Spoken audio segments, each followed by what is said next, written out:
এবারও ঈদকে সামনে রেখে টাঙ্গাইল শাড়িতে এসেছে নানান বৈচিত্র্য।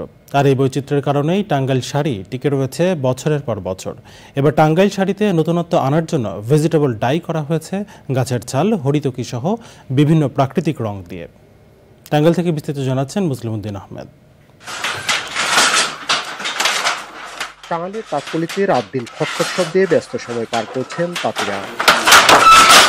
প্রতিটি তাঁতকলিতে এখন চলছে শেষ সময়ের কর্মযজ্ঞ। ভেজিটেবল ডাইংয়ের নতুন ডিজাইনের শাড়ি, কচ্ছে, হাফফুল, টাঙ্গাইল জামদানির শাড়ি সহ নানা ডিজাইনের শাড়ি তৈরি করা হয়েছে।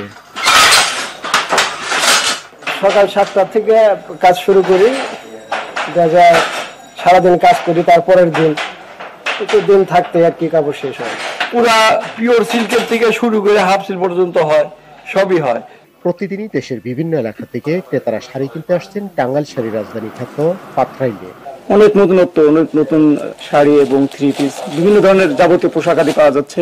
ফ্যামিলির জন্য, সবার জন্য নেওয়ার চেষ্টা করব। টোটাল ফ্যামিলির জন্য কাপড় চয়েস করার জন্য এখানে আসছি এবং ভালো কিছু এখানে থাকে, প্রতি বছরই আসি। সুন্দর নতুনত্ব শাড়ি পাওয়া যায়, এবারও আসলাম, কিনলাম, আরো কিনবো। ভালো লাগছে শাড়িগুলো দেখতে।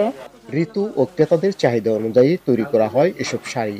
এবছর ঈদকে কেন্দ্র করে আমরা অনেক কিছু নতুনত্ব এনেছি এবং সেটা সকলেরই ক্রয় ক্ষমতার মধ্যে।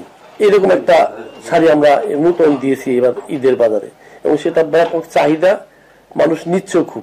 আমরা চাই বাংলাদেশের মানুষ বাংলাদেশে উৎপাদিত দ্রব্য ব্যবহার করে, বিশেষ করে টাঙ্গাইলের শাড়ি ব্যবহার করে আমাদের দেশের নারীরা ঈদের আনন্দ উপভোগ করুক।